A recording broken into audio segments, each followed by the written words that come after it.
Assalamualaikum warahmatullahi wabarakatuh. Di sini saya Eryono Budi Wijoyo akan menyampaikan perkuliahan terkait dengan asuhan keperawatan pada resiko perilaku kekerasan. Baik, sebelum memasuki materi, silahkan kerjakan untuk beberapa soal yang ada di slide selanjutnya. Next. Baik, silakan jawab dalam kertas yang nanti akan dikumpulkan ke Google Classroom.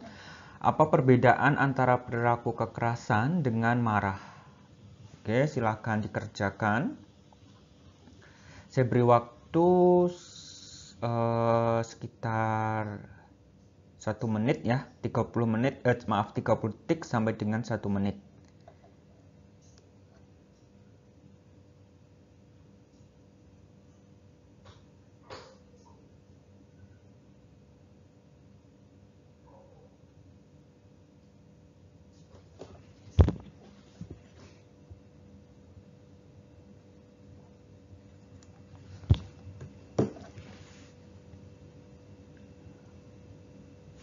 Baik, sambil dikerjakan, sambil kita melanjutkan untuk materi selanjutnya.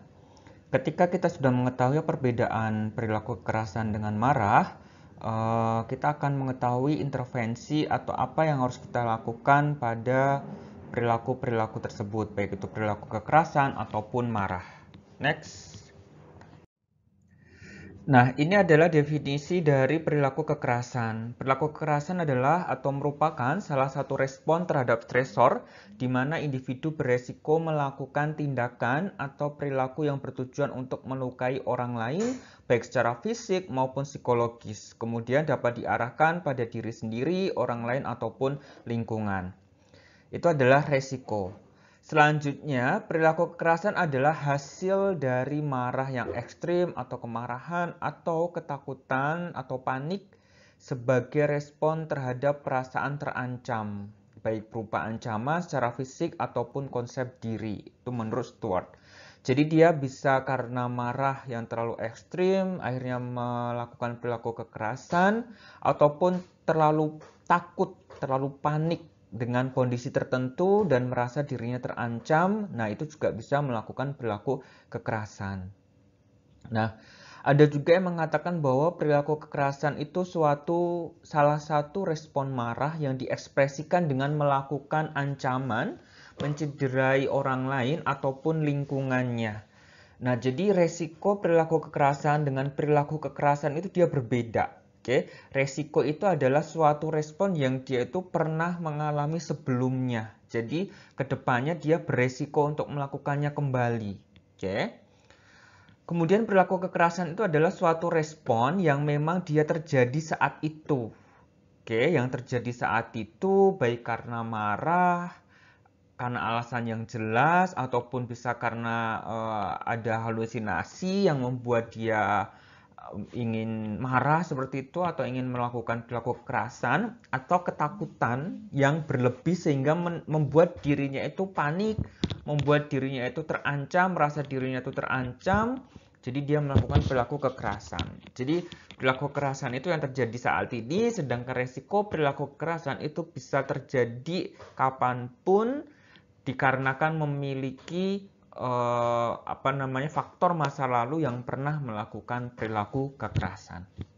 Nah, nanti semuanya akan bisa membedakan antara perilaku kekerasan dengan marah, sehingga intervensinya juga akan berbeda.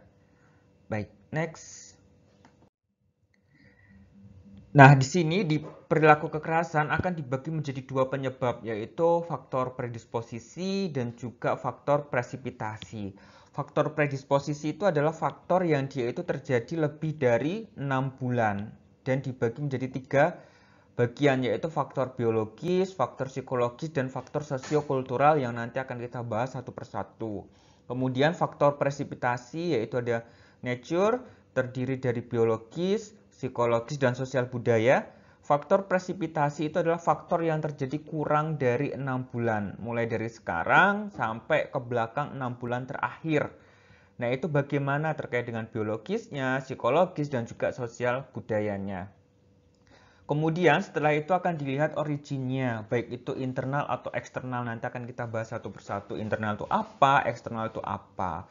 Kemudian ada time, waktunya kapan terjadi. Nah, pada faktor presipitasi ini pasti waktunya kurang dari 6 bulan terakhir.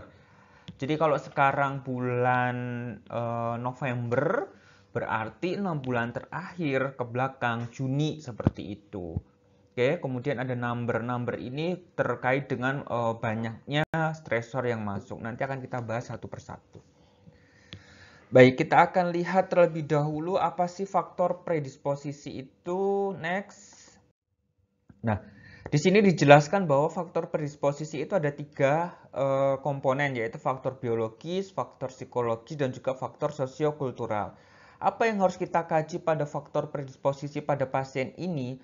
Yang pertama adalah faktor biologis. Ada nggak riwayat penyakit keturunan terkait dengan perilaku kekerasan, marah-marah, dan lain sebagainya. Nah, ini nanti akan masuk di dalam pengkajian pada saat asuhan keperawatan, khususnya pada RPK. Di pembuatan SP, oke, strategi pelaksanaan nanti akan ada penyebab marah atau penyebab perilaku kekerasan yang nanti bisa ditanyakan lebih detail di sana. Oke. Pada video selanjutnya ada juga penjelasan tentang pertanyaan-pertanyaan yang berkaitan dengan perilaku kekerasan atau resiko perilaku kekerasan. Kemudian pernah nggak dirawat di rumah sakit jiwa? Status nutrisinya bagaimana, baik atau buruk? Kemudian riwayat putus obat, kemudian merokok, ada nggak penggunaan nafsa dan obat terlarang? Kemudian pernah terbentur kepalanya atau tidak? Oke, kemudian minum kopi atau tidak? Nah, ini lebih dari 6 bulan. Oke, jadi dari dia bayi sampai dia 6 bulan yang lalu. Oke, ini faktor predisposisi. Kemudian dari faktor psikologis itu kita akan menanyakan tentang ada nggak pengalaman yang tidak menyenangkan, kemudian konsep diri, kemudian kebiasaan coping adaptif, motivasi tinggi, harapan terkait kehidupan, dan lain sebagainya. Nah, nanti di konsep diri ada 5 hal yang nanti akan saya bahas pada video yang lain, jadi tetap stay tune di dalam channel ini. Dan juga perkuliahan atau nanti bisa mencari sumber literatur yang jelas pembahasan tentang konsep diri dan perbedaannya apa saja. Dalam pengkajian gangguan jiwa, konsep diri itu menjadi penting ya, jadi jangan sampai hilang karena dia masuk dalam faktor predisposisi di faktor psikologisnya. Baik, selanjutnya yaitu adalah faktor sosiokultural, di mana kita menanyakan tentang pendidikan, kemudian penghasilan, jadi pekerjaan, terkait dengan penghasilan juga, kemudian tinggal dengan siapa, agama atau kebiasaan beribadah pada klien ini bagaimana, kemudian partisipasi dalam masyarakat bagaimana. Partisipasi dalam masyarakat itu contohnya seperti keterlibatan di RT misalkan kalau di rumah, kemudian gotong royong, ronda, atau mungkin perkumpulan ibu-ibu, PKK, dan lain sebagainya. Nah, itu adalah partisipasi dalam masyarakat. Baik, selanjutnya, next. Ini adalah faktor presipitasi ya, nature. Jadi sama, faktor predisposisi dan presipitasi itu pertanyaannya mirip seperti itu, akan tetapi pada faktor presipitasi itu terjadi pada saat ini dan 6 bulan terakhir. Jadi kalau misalkan sekarang November, berarti di bulan Juni itu sampai dengan November ini terjadi nggak sih? Ada nggak dia punya status nutrisinya baik atau buruk? Pernah nggak dirawat di rumah sakit jiwa dalam 6 bulan terakhir? Kemudian riwayat putus obat, merokok, penggunaan nafsa, ada nggak seperti itu? Kemudian pernah nggak terbentur kepalanya? Minum kopi iya nggak? Minum teh iya nggak? Dan lain sebagainya. Nah, nanti itu menjadi faktor biologis di nature, khususnya faktor presipitasinya. Baik. Selanjutnya adalah faktor psikologis, ini juga sama, selama 6 bulan terakhir, apakah Bapak atau Ibu merasakan atau memiliki pengalaman yang tidak menyenangkan, kemudian konsep diri mulai dari gambaran diri sampai dengan harga dirinya bagaimana, nanti ditanyakan atau dikaji satu persatu. Kemudian kebiasaan copingnya gimana, adaptif atau maladaptif, nah itu juga perlu ditanyakan. Motivasi tinggi, apakah dia memiliki motivasi untuk hidup misalkan, atau untuk menjalani kehidupan ini, atau untuk motivasi untuk sembuh misalkan. Nah, itu ditanyakan di sana. Kemudian harapan terkait dengan kehidupan. Nah, bagaimana menilai kehidupan ini setelah dia mengalami perilaku kekerasan misalkan? Apakah dia memiliki harapan yang ingin sembuh, maju, ataupun ingin cita-cita yang lain? Nah, itu ditanyakan di sana. Oke. Kemudian faktor sosiokultural sama, mulai dari pendidikan, penghasilan pekerjaan, tinggal dengan siapa, kemudian agamanya bagaimana, kegiatan agama terutama, kemudian partisipasi dalam masyarakat, dan ini dinilai 6 bulan terakhir. Sedangkan pada faktor predisposisi itu dinilai dari dia lahir sampai 6 bulan yang lalu. Jadi pembatasnya adalah 6 bulan. Oke, 6 bulan dari sekarang sampai 6 bulan yang lalu itu adalah faktor presipitasi. Sedangkan 6 bulan yang lalu, dari lahir sampai dengan 6 bulan yang lalu itu adalah faktor predisposisi. Seperti itu. Oke, jadi itu menjadi penting untuk membedakan mana yang menjadi faktor pencetus atau mungkin faktor penyebab. Nah, nanti akan dibahas lebih detail. Oke. Baik, next. Ini adalah faktor presipitasi terkait dengan origin yang tadi saya sampaikan, dia internal atau eksternal. Keterangannya di sini. Internal itu adalah persepsi klien yang buruk tentang personal hygiene, toileting, berdandan, dan berhias. Kemudian kalau eksternal itu adalah kurangnya dukungan sosial keluarga dan ketersediaan alat atau fasilitas. Jadi di sini cukup jelas origin atau penyebabnya itu dari internal, dari diri sendiri, atau dari eksternal, orang lain, atau dukungan keluarga, dukungan sosial, fasilitas, dan lain sebagainya. Jadi cukup mudah untuk membedakan antara faktor presipitasi origin internal dan eksternal. Internal tuh intinya dia datang dari pasiennya. Datang dari persepsinya, cara pandangnya, terkait dengan personal hygiene dia, toileting dia, berdandan, dan berhias. Misalkan dia, saya tidak mau untuk berdandan atau saya tidak mau mandi selama seminggu misalkan. Apakah persepsi dia atau karena tidak ada air misalkan. Nah, itu berbeda. Saya ingin mandi tapi tidak ada air. Nah, itu adalah faktor eksternal. Tapi ada air tapi saya tidak mau mandi selamanya misalkan. Nah, itu faktor dari internal. Cukup mudah ya untuk membedakan antara origin internal ataupun eksternal. Sehingga nanti ketika ketemu dengan kasus, faktor presipitasi pada originnya itu atau penyebabnya dari mana, internal atau eksternal, itu harus bisa membedakan. Oke, baik. Next. Kalau ada pertanyaan bisa nanti ditanyakan pada kolom chat. Jadi sehingga bisa dilihat oleh teman-teman yang lainnya. Nah, selanjutnya ini adalah faktor presipitasi berkaitan dengan time. Mulai dari waktu terjadinya stresor pada waktu yang tidak tepat, atau bisa jadi stresor terjadi secara tiba-tiba atau bisa juga secara bertahap. Kemudian yang terakhir adalah stresor terjadi berulang kali dan atau satu stresor dengan stresor yang lain sering berdekatan.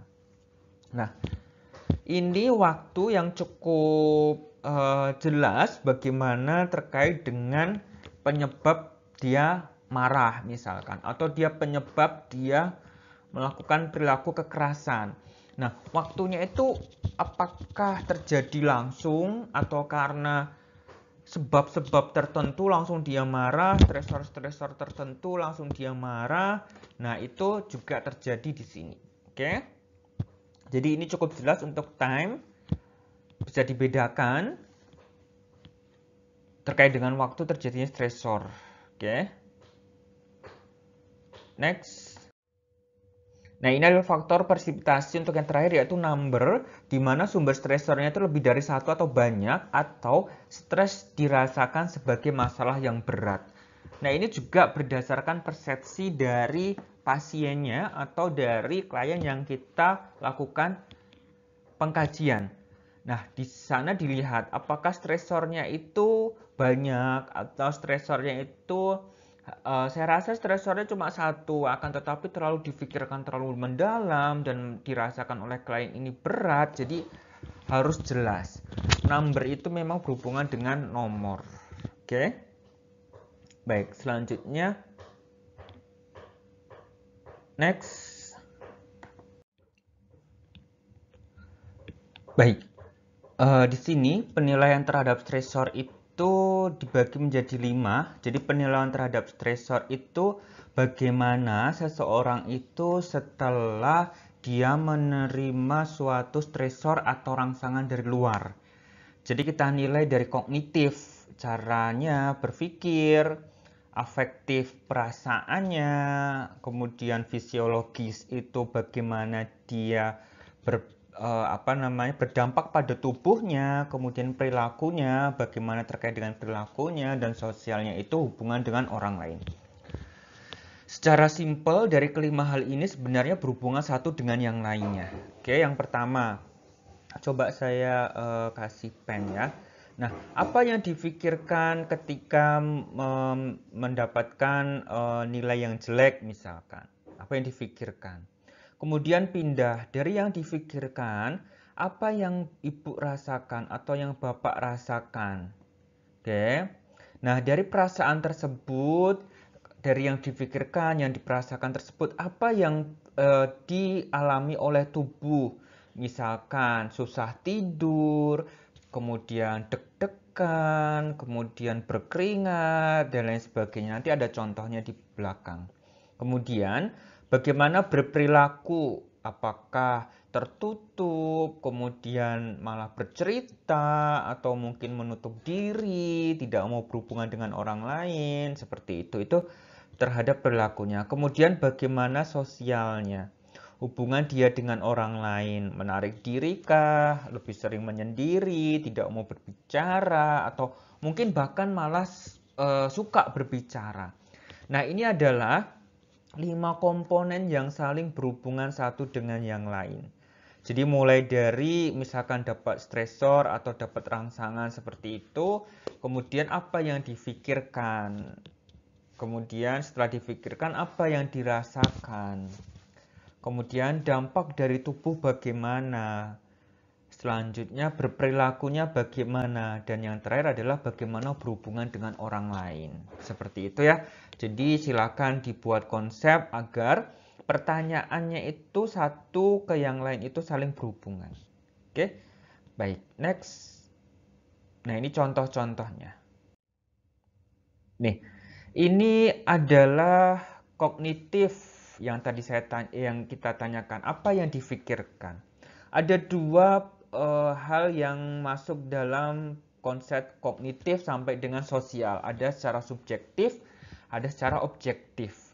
Subjektif itu ketika kita mendapatkan data dari pasien. Kita mendapatkan data dari keluarga pasien. Secara subjektif mengatakan bahwa saya tidak nyaman, saya ini, dan lain sebagainya. Oke. Secara objektif bisa kita lihat. Jadi perawat satu dengan perawat yang lainnya akan sama penilaiannya untuk objektif. Oke. Kita akan lihat kognitif. Misalkan dia mendapatkan stresor diejek temannya misalkan. Terus kalau diejek dari teman misalkan atau dibully seperti itu. Subjektifnya apa yang difikirkan? Oke, bisa jadi satu mengungkapkan ketidakmampuan mengontrol perilaku kekerasan. Saya dibully langsung saya memikirkan saya ingin marah. Misalkan. Oke, atau merasa berpikir negatif dalam menghadapi stresor. Ya, saya memang jelek. Misalkan dibully kemudian dia merasa negatif atau berpikiran negatif. Oke, jadi lebih kepada berpikiran ya. Kemudian mengungkapkan keinginan untuk memukul orang. Jadi saya ingin mukul dia, tapi masih dalam pikiran. Oke, itu secara kognitif. Kemudian mengungkapkan ketidakmampuan dalam berkomunikasi. Saya memikirkan ya udah saya diam aja deh, saya dibully misalkan. Oke, jadi itu adalah proses berpikir. Oke. Setelah mendapatkan stresor, apa yang difikirkan? Dan dia mengungkapkan, nah itu secara subjektif. Kalau secara objektif itu jelas bahwa dia melakukannya. Yang difikirkan itu terjadi, misalkan dia mengalami mendominasi dalam pembicaraan, dia mengalami flash of idea, kemudian dia mengalami perubahan isi pikir, dia menyalahkan orang lain, dia kurang konsentrasi, mudah putus asa, ataupun kepribadian tertutup dan agresif. Nah, nanti ada rentang-rentang marah dan lain sebagainya di dalam slide ini, akan tetapi pahami di dalam proses ini bahwa kognitif itu ada subjektif dan objektif. Kognitif itu adalah apa yang difikirkan setelah mendapatkan respon. Baik, next. Baik, di sini adalah afektif, baik secara subjektif atau objektif. Afektif itu apa yang dirasakan. Kalau mendapatkan stresor dibully orang, kemudian apa yang ibu rasakan, apa yang bapak rasakan? Ya dia mengalami perasaan afek labil misalkan. Kemudian mengungkapkan perasaan curiga, saya makin curiga dengan orang-orang yang ada di sekitar saya, misalkan seperti itu. Itu adalah perasaan di mana setelah dia mendapatkan stresor atau setelah dia mendapatkan rangsangan dari luar. Kemudian mudah tersinggung.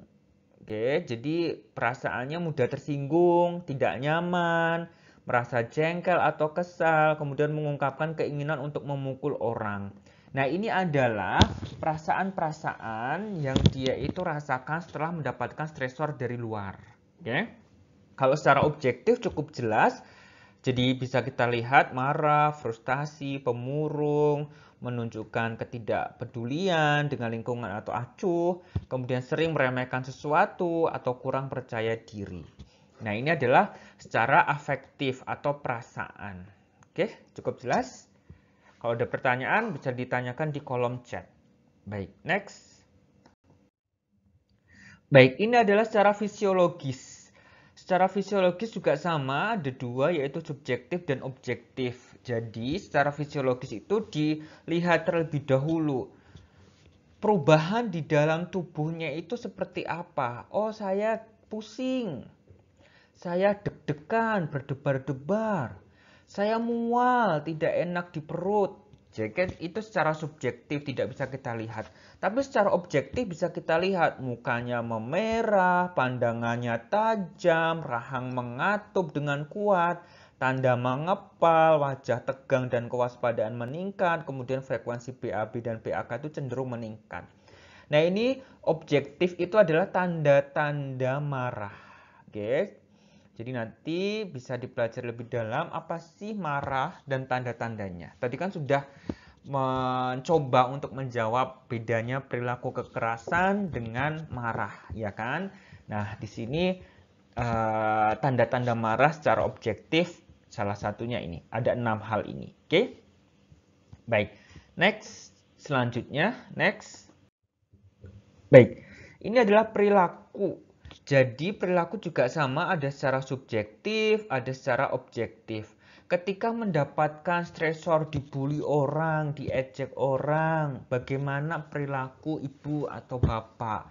Ya, saya selalu curiga, saya mengungkapkan ingin untuk melukai diri sendiri atau orang lain. Jadi ada perasaan atau ada perubahan dari perilaku dia sebelum dan setelah mendapatkan stresor dari luar.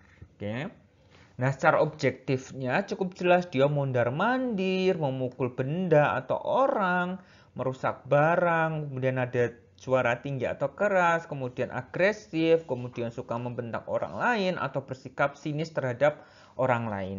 Nah, di sini cukup jelas ya bahwa perilaku itu akan cenderung lebih pada dia bisa dilihat oleh orang lain. Jadi secara objektifnya.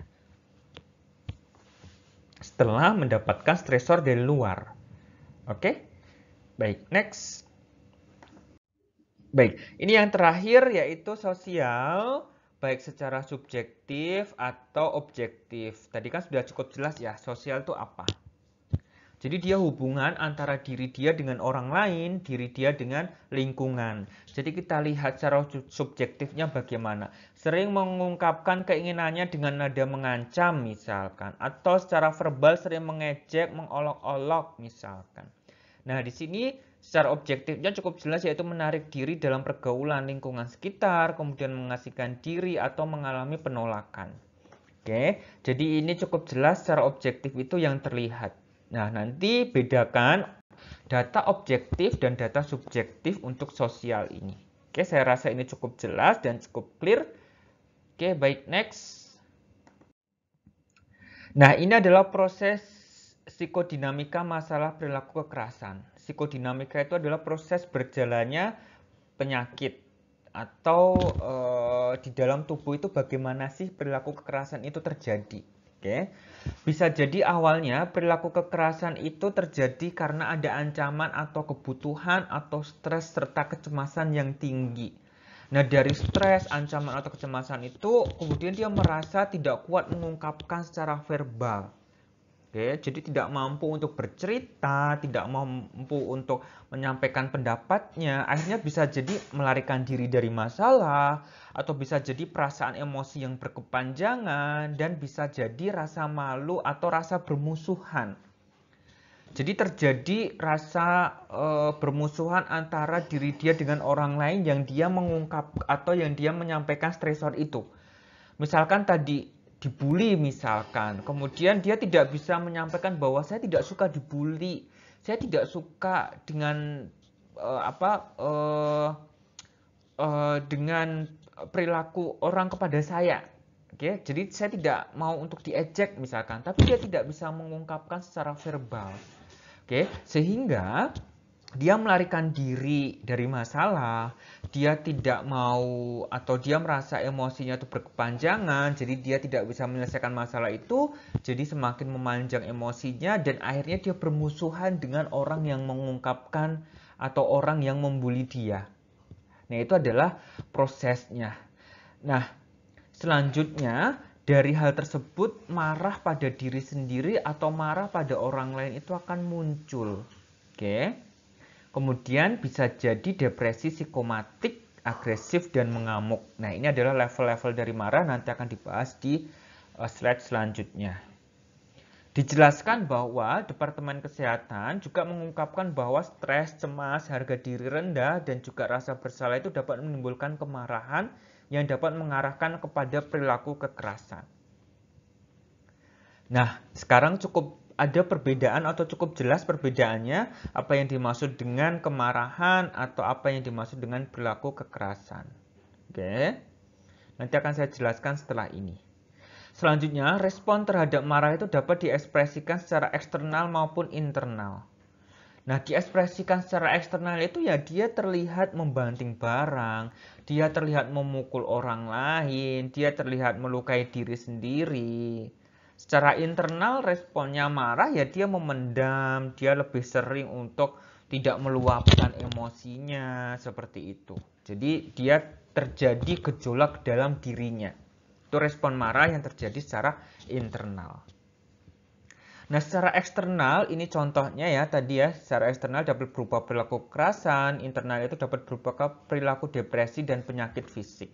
Nah, seperti yang kita dengar bahwa apabila kita tidak bisa bercerita, itu akan mempengaruhi penyakit fisik kita.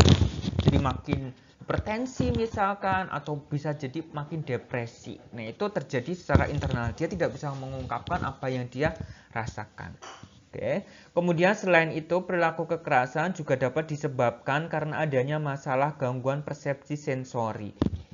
Misalkan halusinasi. Kan sudah dijelaskan ya dalam materi yang lain terkait dengan halusinasi, dijelaskan bahwa gangguan persepsi sensori itu juga bisa menyebabkan gangguan perilaku kekerasan. Jadi ada suara, kemudian ada wujud yang mungkin membuat dia emosi. Nah, itu bisa menyebabkan perilaku kekerasan. Oke, di mana klien tidak dapat membedakan antara kenyataan dan khayalan. Jadi halusinasi itu dia tidak bisa membedakan antara kenyataan dengan khayalan. Sehingga apa yang dia persepsikan ingin marah ya sudah marah seperti itu. Kemudian klien tidak dapat mengontrol halusinasi yang dialaminya dan mematuhi semua yang diperintahkan oleh halusinasi tersebut. Nah, di dalam halusinasi akan dijelaskan level halusinasi dan juga pengkajian halusinasi. Nah, disinilah bedanya antara perilaku kekerasan dengan marah. Nah, perilaku kekerasan itu dia tidak bisa membedakan antara kenyataan dengan khayalan. Jadi dia memiliki proses di dalamnya ada halusinasi. Okay? Sedangkan marah itu ada penyebab yang jelas. Saya marah kepada orang tua saya karena saya tidak dibelikan motor CBR misalkan. Saya tidak dibelikan iPhone misalkan. Dia jelas marahnya itu, ada alasannya. Ketika dia dibelikan iPhone, ketika dia dibelikan motor misalkan, marahnya akan mereda. Oke, itu marah. Tapi kalau perilaku kekerasan bisa jadi disebabkan karena marah tadi kemudian dia mukul orang lain, banting barang, mukul tembok, atau melukai diri sendiri. Nah, itu perilaku kekerasan yang disebabkan oleh marah. Oke. Akan tetapi, perilaku kekerasan ini bisa juga terjadi karena ada halusinasi. Dia mengingat masa lalu, kemudian terngiang masa lalu, kemudian dia melihat wujud orang yang dia benci misalkan. Kemudian dia mukul. Dia tidak bisa membedakan antara itu nyata atau tidak. Nah, itu adalah perilaku kekerasan yang dia disebabkan oleh halusinasi penglihatan. Bisa jadi perilaku kekerasan ini halusinasi dengar. Misalkan dia mendengar orang berbisik, pukul dia. Tahu-tahu dia memukul misalkan. Nah, itu adalah perilaku kekerasan yang disebabkan oleh gangguan persepsi sensori, terutama pada gangguan halusinasi pendengaran. Jadi cukup jelas antara perbedaan perilaku kekerasan dengan marah. Cukup jelas antara perbedaan atau lebih luas mana antara marah dengan perilaku kekerasan. Oke. Perilaku kekerasan itu bisa ditunjukkan pada diri sendiri, pada orang lain, atau pada lingkungan. Dan itu bisa jadi karena sebab yang jelas ataupun bisa jadi karena halusinasi. Sedangkan marah itu adalah proses atau respon yang terjadi dan itu disebabkan oleh sesuatu hal yang jelas. Dengan alasan yang jelas. Nah, itu perbedaannya. Oke, apakah ada yang menjawab seperti itu di pertanyaan yang pertama tadi? Baik, kita lanjutkan untuk materi selanjutnya. Next. Nah, ini adalah pohon masalah RPK yang cukup sering dialami atau sering dialami oleh pasien-pasien dengan RPK. Bisa jadi dimulai dari coping keluarga yang tidak efektif atau bisa jadi karena berduka disfungsional. Jadi ada proses kehilangan, ada proses harapan dengan kenyataan itu dia berbeda seperti itu. Sehingga dia mengalami inefektif proses terapi, jadi proses terapi yang tidak efektif. Kemudian bisa juga karena gangguan harga diri kronis, juga mengalami isolasi sosial. Dari isolasi sosial ini mengalami halusinasi. Nah, ini adalah proses pohon masalah yang mungkin terjadi pada halusinasi. Nah, halusinasi ini bisa mengalami atau bisa langsung terjadi RPK atau perilaku kekerasannya, tergantung dari prosesnya. Kalau RPK itu dia harus memiliki riwayat sebelumnya untuk melukai orang lain atau diri sendiri. Oke, sedangkan perilaku kekerasan itu terjadi pada saat ini. Oke, cukup jelas ya. Nah, ini adalah pohon masalah yang bisa terjadi pada pasien-pasien dengan RPK. Baik, next. Nah, ini adalah psikofarmaka, perilaku kekerasan. Jadi obat-obat apa saja sih yang harus dilakukan?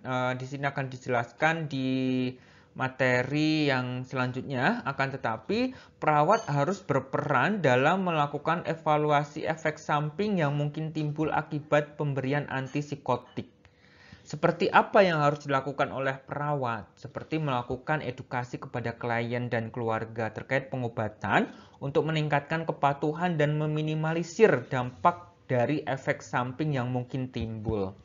Jadi perawat harus tahu efek obat, misalkan dia marah, dia diberikan diazepam, misalkan efeknya apa. Nah, itu bisa dipelajari di proses psikofarmaka dan dampak dari pemberian obat pada pasien dengan masalah psikotik.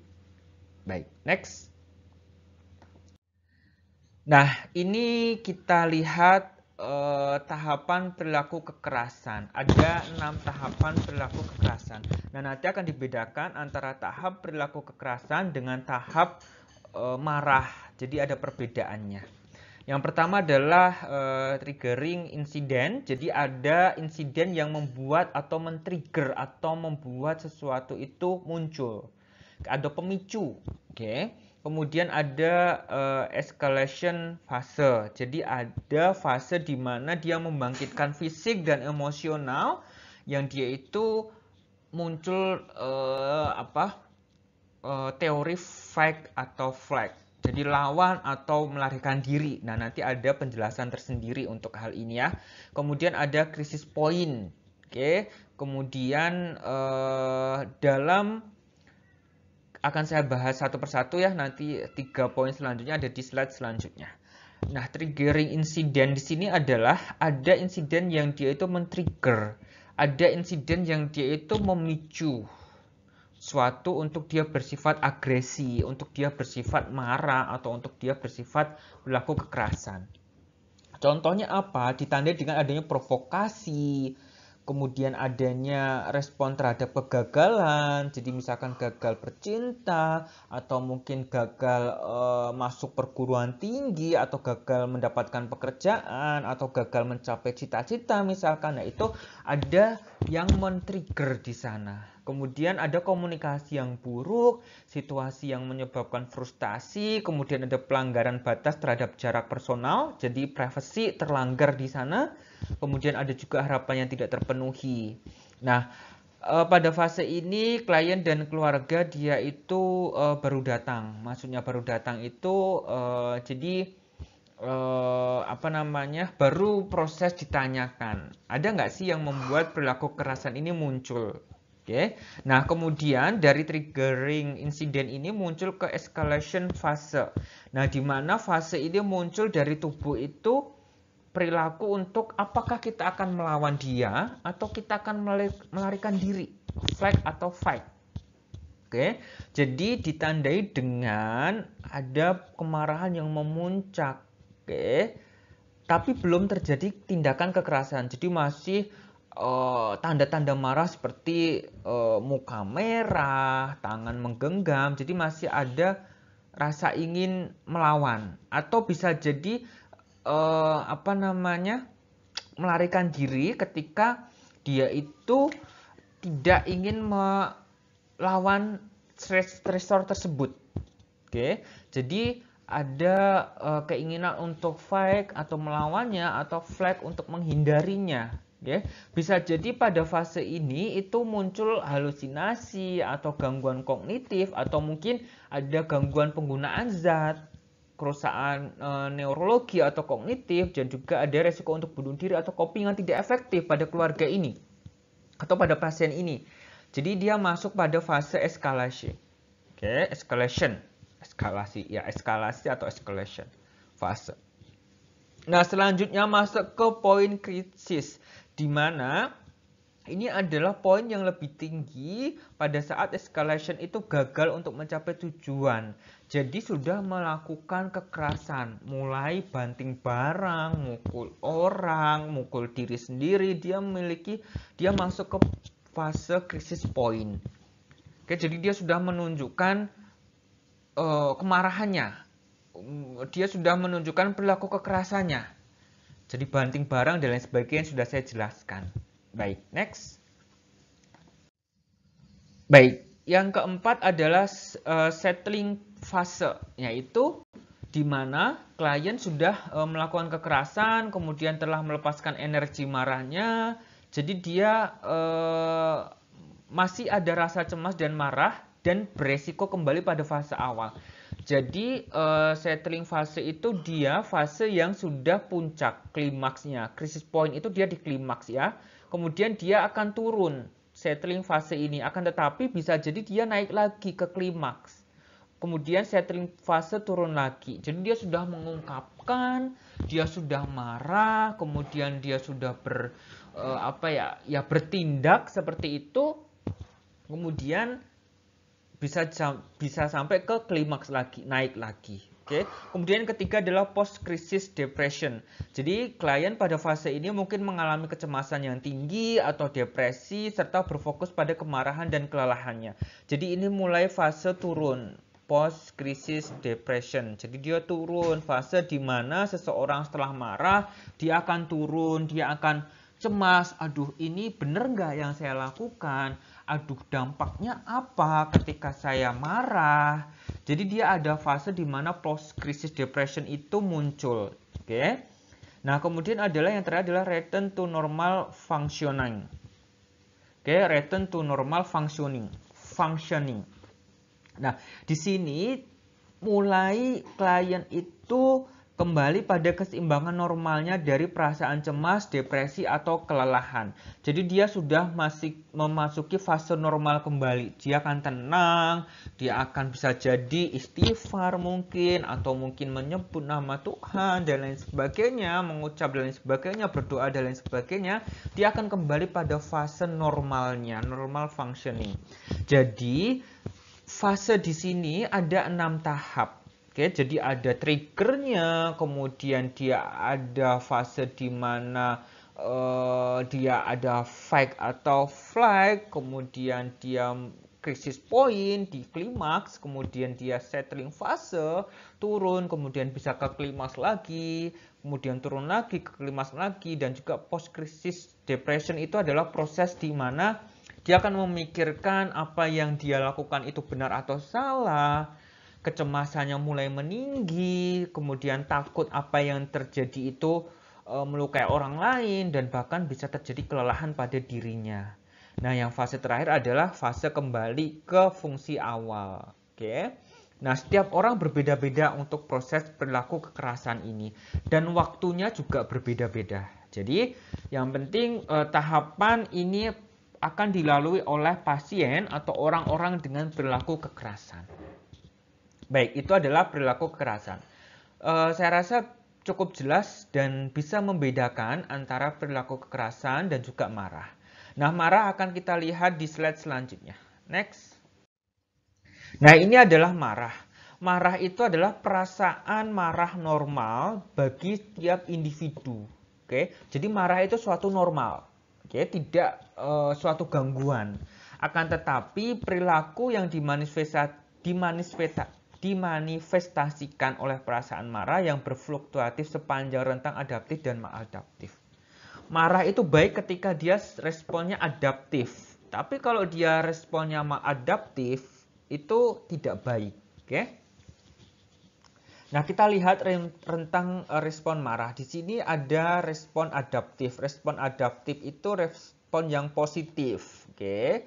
Sedangkan ini adalah respon maladaptif, yaitu respon yang dia bersifat negatif. Oke. Nah, kita lihat respon adaptif dan juga respon maladaptif. Respon adaptif, oke.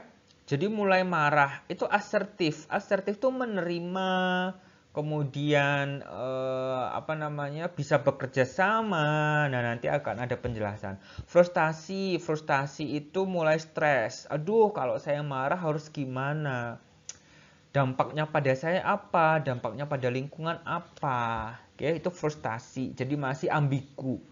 Stres seperti itu.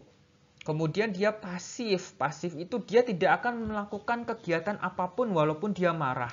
Dia akan diam diri. Jadi ini adalah fase di mana dia tengah-tengah. Oke, dia tidak akan marah atau dia tidak akan adaptif ataupun dia tidak akan maladaptif. Oke, akan tetapi pasif ini juga sebenarnya tidak bagus. Oke, yang lebih bagus ke arah adaptif. Oke.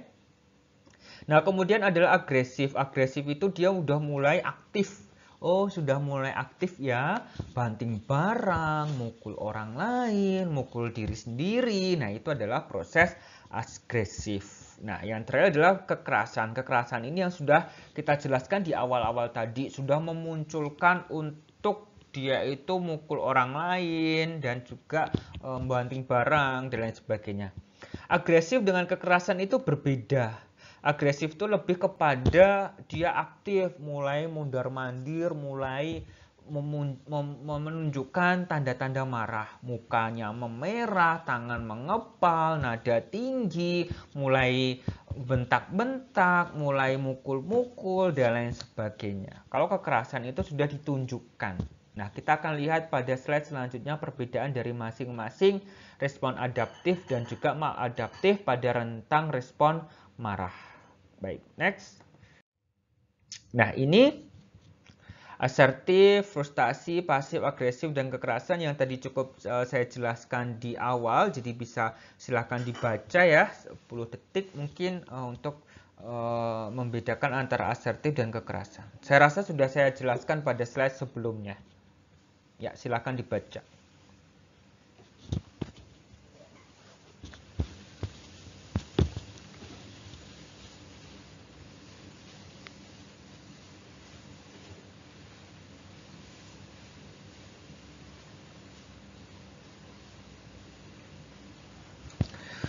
Baik, mungkin sudah cukup jelas ya tentang respon marah.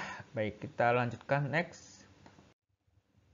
Nah, ini adalah sumber coping. Sumber coping kita lihat dari personal ability. Oke, ini yang pertama. Kemudian social support. Oh maaf, ini yang pertama. Yang kedua adalah positive belief. Yakin nggak pada diri sendiri. Kemudian social support. Siapa yang mendukung proses penyembuhan. Kemudian material aset.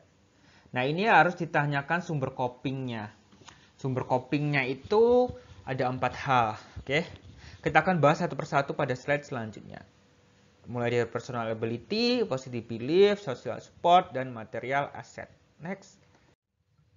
Nah, personal ability itu adalah kemampuan apa yang sudah dimiliki, kemampuan yang sudah dilatih oleh pasien ini apa.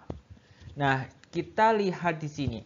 Nah, personal ability ini adalah nanti yang akan kita latih pada pasien dengan RPK di SP atau di tindakan keperawatannya di SP1, SP2, SP3, SP4, SP5. Nah, pada PK ini kalau nggak salah ada SP5, nanti akan kita lihat pada video selanjutnya.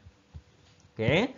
Nah, di sana kemampuan apa saja yang harus kita miliki? Oke, contohnya di sini adalah kemampuan yang harus dimiliki klien itu tidak komunikatif dan cenderung menarik diri misalkan. Kemudian kesehatan umum klien terdapat kecacatan atau kelemahan otot, ketidakmampuan mengambil keputusan dan memecahkan masalah. Mampu tidak? Jadi pertanyaan adalah mampu atau tidak klien ini memiliki kemampuan ini.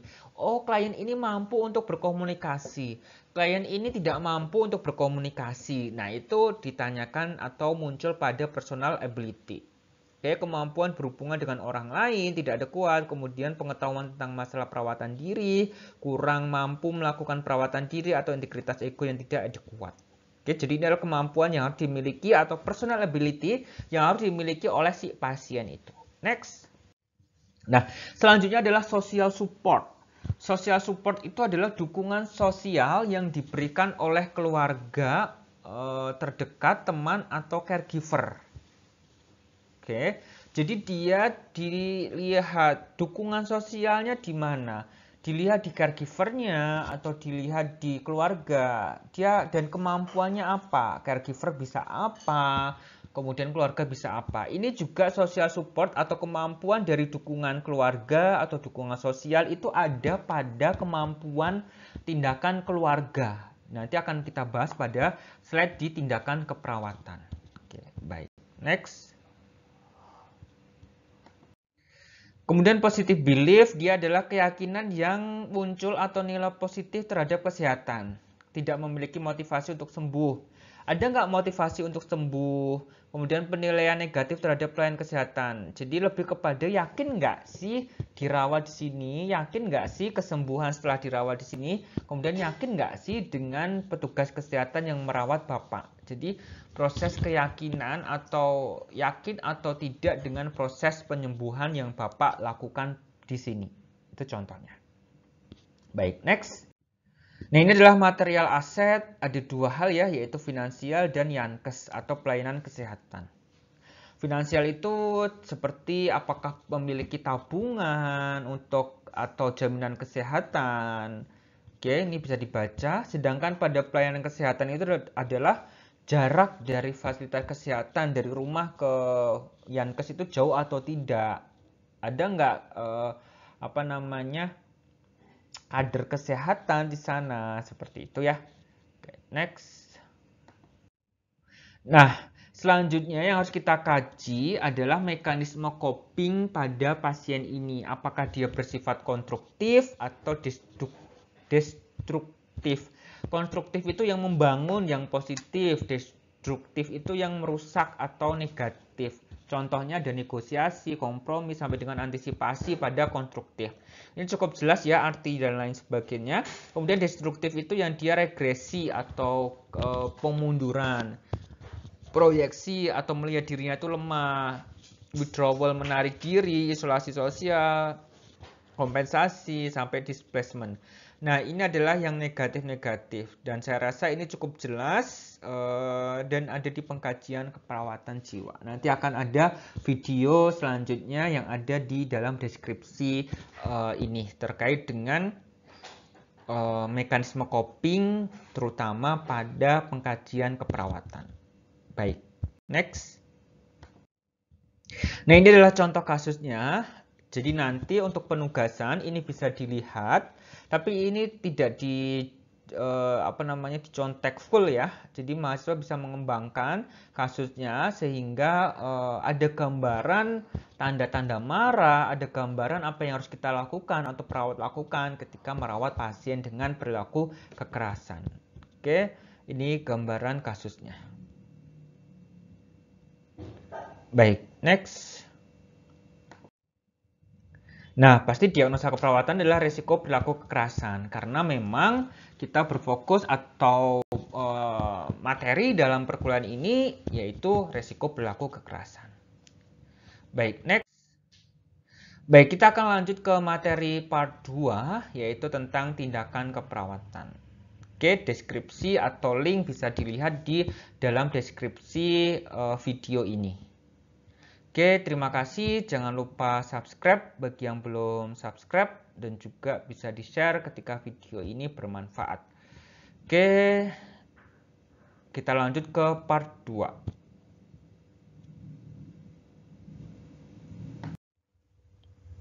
Baik, Assalamualaikum warahmatullahi wabarakatuh. Bertemu lagi ya dengan saya Eriono Budi Wijoyo. Di sini saya akan menjelaskan terkait dengan tindakan keperawatan pada kasus risiko perilaku kekerasan yang sudah kita bahas pada video pertama sebelumnya yang ada di dalam deskripsi ini. Bagi yang belum melihat terkait dengan video yang pertama, silakan lihat terlebih dahulu. Baru nanti akan masuk ke tindakan keperawatan pada kasus risiko perilaku kekerasan agar tahu konsepnya, agar tahu proses bagaimana perawatannya atau teorinya pada risiko perilaku kekerasan sehingga apa yang harus dilakukan perawat pada tindakan keperawatan ini sesuai. Baik, next. Nah, ini adalah tindakan keperawatan untuk klien. Oke, jadi tindakan keperawatan ini sebenarnya ada 3 tujuan ya. Pertama untuk klien, kemudian untuk keluarga, kemudian untuk kader. Itu juga bisa, akan tetapi pada slide ini atau pada penjelasan ini kita akan fokus pada tindakan keperawatan untuk klien dan untuk keluarga. Baik, tindakan keperawatan untuk klien itu bertujuan satu, untuk atau mampu mengidentifikasi penyebab, tanda dan gejala dan cara yang digunakan ketika marah. Nah, ini kita tanyakan terkait dengan faktor predisposisi, faktor presipitasi, dan bagaimana ketika marah itu di personal ability terutama yang sudah kita bahas pada video pertama sebelumnya. Selanjutnya, kedua tujuannya adalah untuk mampu mengontrol perilaku marah. Jadi, tindakan keperawatan ini untuk mengatur atau untuk mengontrol perilaku marahnya agar marahnya itu asertif. Oke, ada level-level marah yang sudah kita jelaskan di video sebelumnya. Selanjutnya adalah mampu mengevaluasi tindakan yang sudah dilakukan, kemudian mampu menyebutkan apa itu perilaku kekerasan, jenis, akibat, atau cara mengendalikan atau mencegah perilaku kekerasan, kemudian mampu mencegah atau mengontrol perilaku kekerasan secara fisik, spiritual, sosial, dan dengan terapi psikofarmaka. Nah, di sini diharapkan pasien atau perawat mampu untuk melakukan tindakan keperawatan sehingga pasien mampu untuk mencegah atau mengontrol perilaku kekerasan. Kemudian mampu mengevaluasi manfaat dari cara-cara yang telah digunakan. Nah, ini adalah tujuan tindakan keperawatan untuk klien, terutama pada kasus resiko perilaku kekerasan. Baik, next. Nah, ketika kita berbicara SP, strategi pelaksanaan, itu akan ada dua SP pada pasien dan juga SP pada keluarga. Saat ini kita akan fokus pada SP pasien pada RPK. Itu ada 5. Oke. Strategi pelaksanaan 1, 2, 3, 4, 5 pasien untuk atau pada kasus risiko perilaku kekerasan.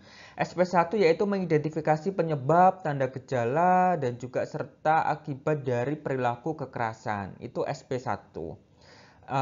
Di video praktikum ada penjelasan terkait dengan SP atau pembuatan SP atau strategi pelaksanaan. Jadi nanti silakan dilihat dan juga itu menjadi penugasan pada mata kuliah keperawatan jiwa khususnya untuk kasus RPK. Kemudian SP2 yaitu mengontrol perilaku kekerasan dengan cara fisik 1 yaitu tarik nafas dalam dan juga cara fisik 2 yaitu pukul kasur atau bantal. Jadi nanti akan dilatih cara tarik nafas dalam untuk mengontrol marah, kemudian juga memukul bantal. Jadi dipilih mau pilih yang mana untuk pasiennya, apakah mau tarik nafas dalam atau pukul bantal. Oke. Kemudian SP3 yaitu mengontrol perilaku kekerasan dengan cara verbal atau bicara baik-baik dan deeskalasi. Jadi mengungkapkan marah secara verbal. Jadi mengungkapkan marah secara asertif dengan cara yang baik-baik, dengan berbicara yang baik. Nah, ini tidak memancing emosi seperti itu. Itu SP3. Oke. Kemudian SP4 adalah mengontrol perilaku kekerasan dengan cara minum obat secara teratur. Nah, di sini dijadwalkan untuk minum obat dan juga dibuatkan jadwal harian. Jadi kapan minum obat, kemudian dan pemberian obat itu bagaimana. Nah, itu harus diberikan pada SP4 ini. Kemudian SP5 adalah mengontrol perilaku kekerasan dengan cara spiritual. Jadi dengan cara berdoa, berwudu, istighfar dan lain sebagainya itu masuk dengan cara spiritual. Nah, ini SP1 dengan SP5 yang nanti akan kita lakukan praktikum ya SP1 sampai dengan SP5 ini, dan nanti akan dipilih mana yang akan digunakan untuk pasien dengan risiko perilaku kekerasan. Secara teori pahami kasusnya dan juga strategi pelaksanaan 1 sampai dengan 5 khusus RPK. Baik, next. Oke, ini adalah penelitian-penelitian yang menjelaskan bahwa ada hubungan yang baik antara keluarga dalam merawat anggota keluarga yang sedang sakit akan mendukung proses penyembuhannya. Jadi dukungan keluarga dalam merawat anggota keluarga yang sakit itu menjadi ada hubungan yang baik untuk proses kesembuhannya. Oke, kemudian dukungan sosial terutama yang diberikan oleh keluarga dan kader dalam merawat pasien sangat dianjurkan karena terbukti memaksimalkan kesembuhan pasien dan menekan kejadian kekambuhan.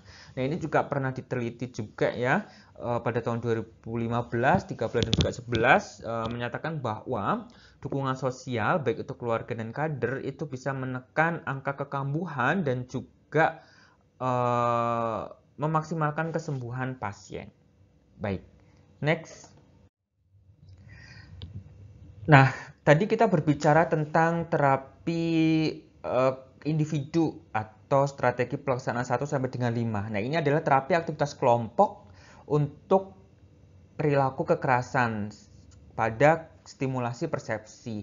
Nah, ini juga akan ada pembahasan di materi selanjutnya, akan tetapi di sini cukup saya kenalkan saja bahwa ada TAK stimulasi persepsi pada kasus-kasus resiko perilaku kekerasan. Yang pertama, mengenal perilaku kekerasan, mencegah PK dengan kegiatan fisik, mencegah PK dengan patuh minum obat, mencegah PK dengan kegiatan asertif, dan juga mencegah perilaku kekerasan dengan kegiatan ibadah. Nah, ini adalah TAK stimulasi persepsi 1 sampai dengan 5. Sesi 1, sesi 2 sampai dengan sesi 5. Nanti akan dibahas pada perkuliahan selanjutnya dan masuk dalam praktikum juga. Baik, next. Nah, ini adalah SP keluarga atau strategi pelaksanaan keluarga. Seperti yang tadi sudah saya jelaskan, SP itu ada dua ya, SP untuk pasien dan juga SP untuk keluarga. Nah, ini adalah SP untuk keluarga, di mana SP1K atau SP1 keluarga itu adalah mendiskusikan masalah yang dirasakan keluarga dalam merawat pasien, menjelaskan peran serta keluarga dalam merawat pasien, menjelaskan cara-cara merawat perilaku kekerasan. Jadi, bagaimana sih bagaimana sih cara keluarga untuk merawat pasien PK misalkan, itu ditanyakan pada SP1K atau SP1 keluarga. Kemudian SP2 keluarga yaitu melatih keluarga merawat pasien dengan perilaku kekerasan, menjelaskan tentang obat untuk mengatasi perilaku kekerasan. Nah, ini masuk dalam personal ability khususnya pada caregiver atau keluarganya. Oke, jadi masuk di support system juga, kemampuan apa yang harus dimiliki. Keluarga harus memiliki tahu bagaimana cara merawat pasien dengan perilaku kekerasan. Juga tahu cara minum obat yang baik dan benar, kemudian tujuan obat apa dalam kasus perilaku kekerasan. Pun nomor 3 yaitu membantu keluarga membuat jadwal aktivitas di rumah, termasuk minum obat atau discharge planning ya. Jadi ketika sudah di rumah, berapa kali minum obat, fungsinya obat apa, itu masuk dalam sesi 3. Kemudian mendorong untuk memanfaatkan sumber rujukan yang tersedia. Jadi harus kerjasama dengan pihak puskesmas, kemudian kontrol. Nah, itu perlu ditingkatkan di sana dan itu masuk dalam SP3 keluarga. Baik, SP1, SP2, SP3 ini menjadi poin penting ketika nanti bertemu dengan keluarga dan untuk menyampaikan permasalahan keluarga dan bagaimana keluarga harus menyikapi pasien-pasien dengan perilaku kekerasan. Baik, next. Nah, ini adalah penugasan membuat LP dan SP untuk masalah resiko perilaku kekerasan dan sudah ada di dalam video dalam deskripsi ini dan silahkan dilihat kembali.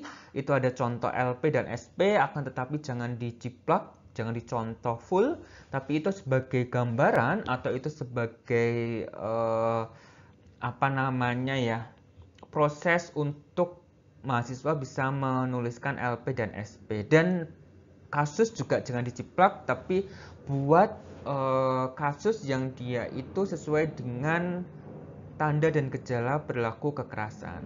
Contohnya memang ada dalam video LP dan SP yang ada di dalam deskripsi video ini. Oke, baik, next. Untuk penugasan nanti akan saya sampaikan kepada si pen, proses pengumpulan dan lain sebagainya. Next. Baik, ini adalah daftar pustaka yang saya gunakan untuk perkuliahan pada MK ini. Terima kasih.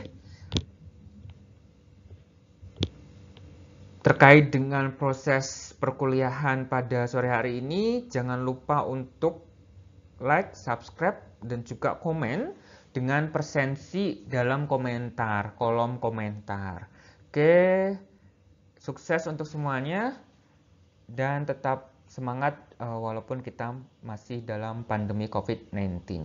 Saya akhiri. Wassalamualaikum warahmatullahi wabarakatuh.